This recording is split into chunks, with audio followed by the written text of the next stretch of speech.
तर राज्यातील सुमारे 80,000 सरकारी, खासगी आणि अनुदानित शाळांनी 5 डिसेंबर रोजी म्हणजे आज कडकडीत बंद पाळलेला आहे. 2024च्या संच मान्यता धोरणाला विरोध आणि टीईटी परीक्षेसंदर्भातील वाढत्या गोंधळावरती निषेध व्यक्त करण्यासाठी विविध शिक्षक संघटनांनी एकत्रित येत हा बंद पुकारलाय. नवीन संच मान्यता धोरणामुळे शाळांच्या मान्यते प्रक्रियेत वाढलेली कागदपत्रांची क्लिष्टता दूर करावी, शिक्षक भरतीवरती होणारा परिणाम दूर करावा, मनुष्यबळ तुटवड्यामुळे शाळा चालवताना येणाऱ्या अडचणींवरती तोडगा काढावा, अशा विविध मागण्या करण्यात आल्या आहेत.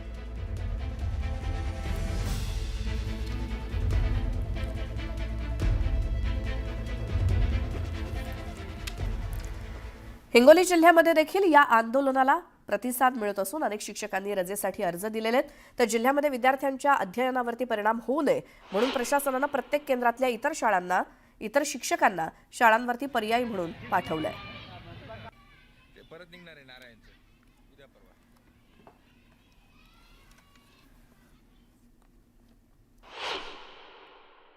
काय मागणी आहे? नमस्कार, मी गणेशवाडी शाळेची शिक्षिका आहे आणि आमच्या जिव्हाळ्याचा जो प्रश्न आहे आणि महाराष्ट्रव्यापी जे संप आहे त्या संपामध्ये आमच्या न्याय मागण्यांसाठी आम्ही प्रविष्ट झालेलो आहोत. आमची मागणी आहे टीईटी रद्द करणे, त्यानंतर संच मान्यता जो 15 मार्च 2024चा GR आहे तो रद्द करणे, कंत्राटी भरती करणे, शिक्षण सेवकांना नियमित करणे, अशा प्रकारच्या अनेक मागण्यांसाठी आम्ही या संपात सहभागी आहोत. नक्कीच टीईटीची मागणी रद्द करण्याच्या मागणीसाठी जे आहेत ते यांचं म्हणणं आहे की संपात आम्ही सहभागी झालो. सर, टीईटीची काय नेमकी मागणी आहे? कधीपासून ही टीईटी लागू करण्यात आली, नेमकं काय आहे?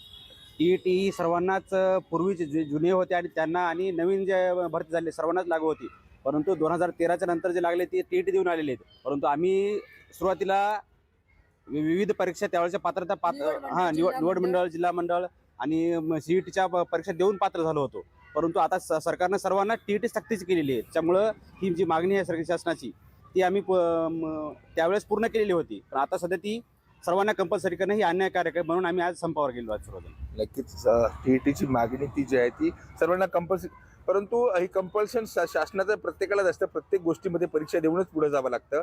मग या निर्णयाला तुमचा विरोध काय आहे शिक्षकांचा? कारण त्याच्या 2009च्या पूर्वी जी झालेली आहे, आम्ही परीक्षा देऊनच पात्रता होऊनच आम्ही ह्या नोकरीला लागलेलो आहोत. परंतु जो अन्यायकारक आमच्यावर टीईटी जो लादलेला आहे या विरोधात आम्ही तीव्र निषेध म्हणून आम्ही हे सामूहिक आंदोलन ठरवलेलं आहे. शिक्षक रजेवर आहेत, आंदोलनात काही शिक्षकांनी सहभाग घेतलाय, परंतु ज्या ठिकाणी विद्यार्थ्यांची कुठली अध्यापनाची गैरसोय होऊ नये याकरिता पर्यायी व्यवस्था जी शिक्षकांतून प्रशासनानं केंद्र प्रमुखांनी त्यांनी केलेली आहे. मनीष खरात, न्यूज 18 लोकमत, हिंगोली. तर पुण्यात सुद्धा शिक्षक आणि शिक्षकेतर कर्मचाऱ्यांनी मोर्चा काढला. टीईटी रद्द करावी यासोबतच अनेक मागण्यांसाठी हजारो शिक्षक मोर्चामध्ये उतरले. शिक्षकांच्या 28 संघटना या मोर्चात सहभागी झाल्याचं पाहायला मिळालं.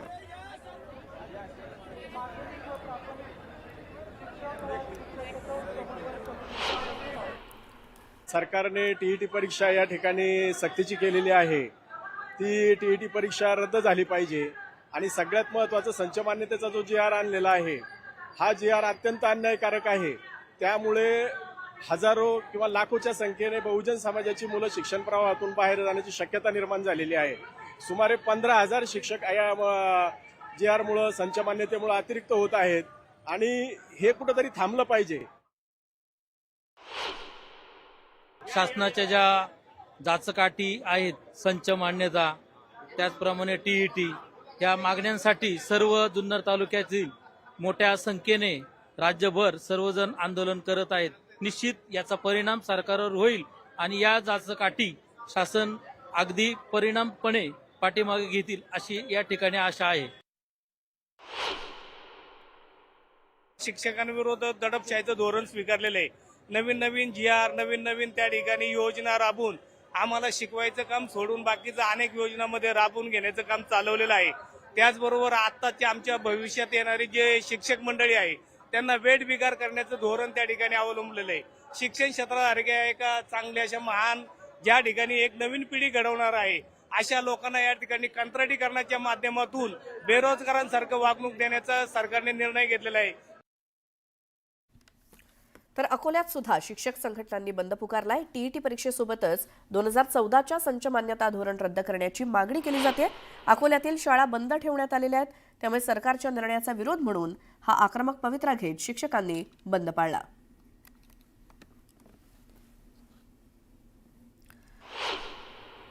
आपण सध्या अकोल्यातील एका शाळेसमोर आहोत. या शाळेचं गेट आपण पाहू शकतो, हे आज बंद आहे. एरवी हे गेट नेहमी उघडं असते.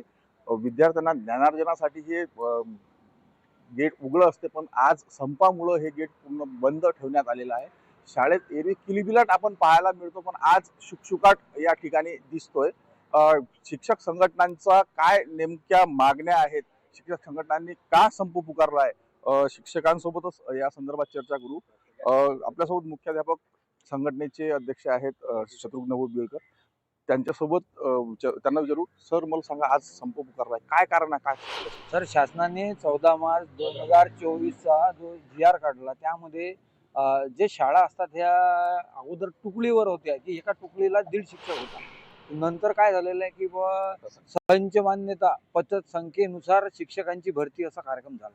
आणि त्यामध्ये आता आज रोजी शासनानं काय केलेलं आहे की या GR नुसार विद्यार्थी संख्येवर शिक्षकाची नेमणूक करत असताना आता अगोदर 100 विद्यार्थ्यामागे एक मुख्याध्यापक होता आणि आता 150 विद्यार्थ्यामागे एक शिक्षक, एक मुख्याध्यापक.